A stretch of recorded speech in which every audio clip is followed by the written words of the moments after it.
Hello there, this is Random News and today's topic is review of Brand New Day.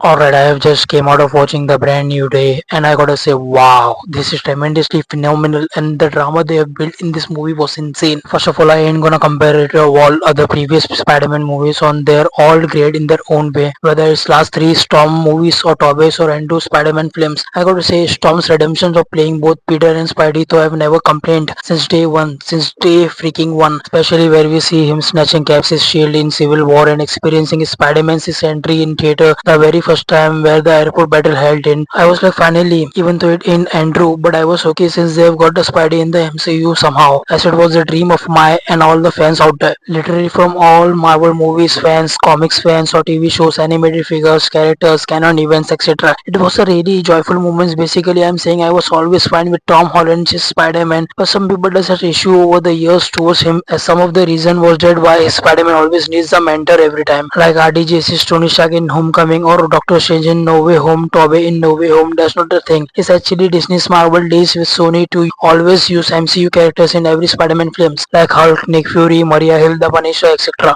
It is something you have and you should experience if you are a genuine Spider-Man's fan. It feels like an actual solo maximum Spider-Man and minimum Peter Parker movie. It's like an homage of Peter 2 in Spider-Man 2, but opposite, like in Spider-Man 2, Peter 2 says no more Spider-Man, but here Peter 1 says no more Peter Parker stuff. I'm not talking about the dialogue here, but this is what they're showcasing entirely. So now let's talk about the action. I just want to say that Tom Spider-Man is the most experienced Spider-Man in terms of fighting bad guys right now. Even all those swinging he does and all those Insomniacs references were just freaking great. And if you talk about the villain, the main one, not that impactful though. But if I have to talk about Sadie Singh's character, which I'm not gonna spoil anything now, then I gotta say her character is what all Phase 7, 8 and 9 is all about. If you are getting Phase 7, 8 and 9, then it's true she have a future in that particular saga. Now Zendaya and Jacob Batalon are good. There are emotional and affable impression towards these characters. There is one of my favorite part in the movie which is related to Ned. It makes me goosebumps all over the body. I mean, I can't tell you how I'm gonna obtain consume all these moments today. It is so good. I cannot believe what am I seeing. It is that good. I love Mark Ruffalo.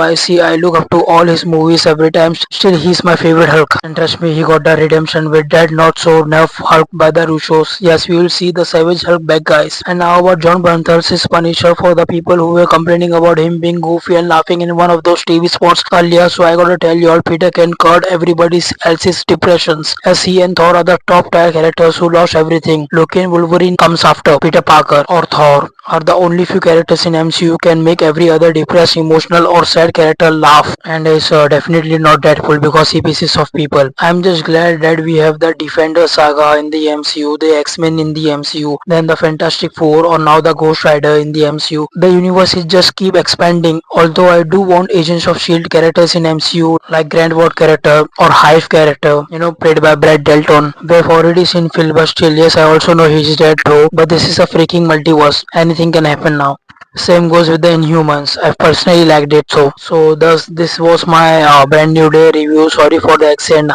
Now share your thoughts and tell me who has lost more, Spider-Man or Thor, and do like subscribe to Random News. Thanks for watching. Please do subscribe my channel Random News.